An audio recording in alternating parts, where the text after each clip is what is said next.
survivors of grooming gangs are calling for the government to implement recommendations of past inquiries before even beginning to launch the new one that's been announced today. Well, joining us now is Emma Reynolds. She is our government minister this morning. You are from the Treasury, so it's not actually your area of government, but it is the big issue this morning. Sure. Good morning. A very good morning to you. Just explain for us this morning why a new inquiry, when we've just heard from Maggie Oliver, used to work with Greater Manchester Police, now has the Maggie Oliver Foundation. She says she supports 5,000 victims, survivors of this sort of abuse. She and the two survivors we spoke to just now say, implement the recommendations that already stand. Well, we agree with them, and I just wanted to say thank you for giving voice to those survivors and how brave they are coming forward and talking to you and the public about this. These are horrific crimes, but let me reassure them and your listeners that we are taking forward the recommendations of the Alexis Jay review that concluded in 2022. We, for example, are legislating to ensure that there is mandatory reporting of child abuse. And in January, the Home Secretary ordered every police force in the country to review and reopen historic cases of grooming gangs. And already 800 plus, over 800, have now been reopened, and we've ordered the National Crime Agency to follow up on those. So there is no let-up in our action to take forward the J recommendations. Let me reassure you of that. And will you also be looking at cases like that of Jade, who reported dreadful sexual abuse? She was 14 when it began. When she was 16, she was put on the police protection register. And just a couple of weeks later, she was the one arrested and eventually convicted of inciting another child to engage in sexual activity when she was found by police at one of these, in a euphemism, parties. But the 60-year-old whose house she was at was not arrested, and there have been no other convictions in the reports of abuse that Jade experienced.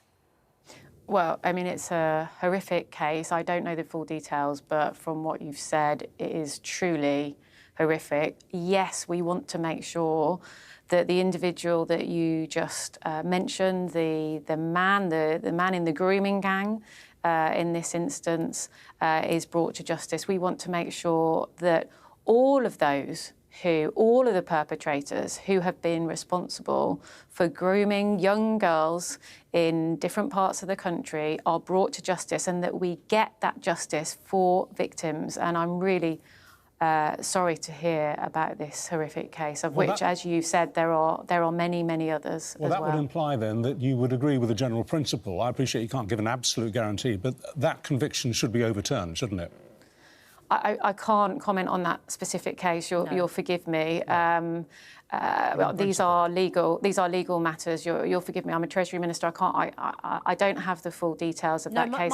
My question was: do you think that the inquiry will cover cases of that? You know, where the children have been reporting sexual abuse and exploitation, but then have faced charges and convictions and indeed served time themselves. Do you think that the remit of the inquiry will cover that?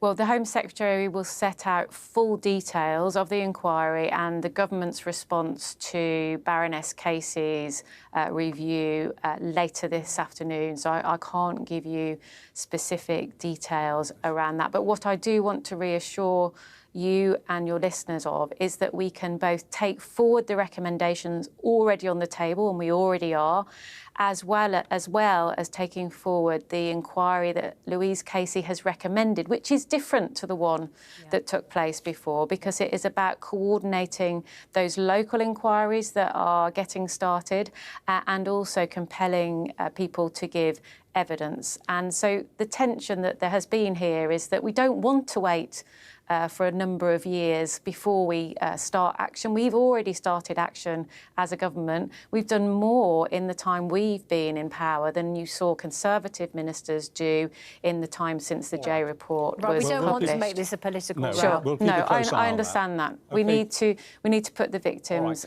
front and centre of this. You're absolutely right in the way that you've covered this issue on your programme with the sensitivity that it deserves and making sure that the victims are front of centre of this debate. And we're determined as a government to bring the perpetrators to justice. Good. OK, there's not much time left, but we must quickly ask you about the British government's position on what's going on between Iran and Israel. Does the British government have any sympathy for these preemptive strikes that Israel is making on what are essentially the nuclear bomb facilities in Iran, which, of course, has threatened to annihilate Israel the moment it gets the chance?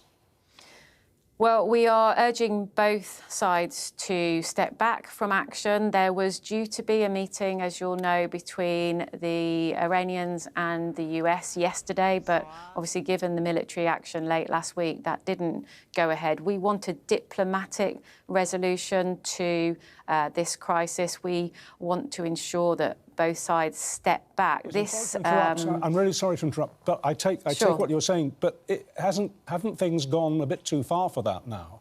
Really, Israel is not going to listen to calls to stop these attacks because they say that Iran can't be trusted. Iran has stopped allowing UN inspectors in to look at their nuclear and uranium enrichment programmes. They've obviously got something to hide. Israel is simply saying, well, yeah, we'd love to talk, but the time for talking has passed.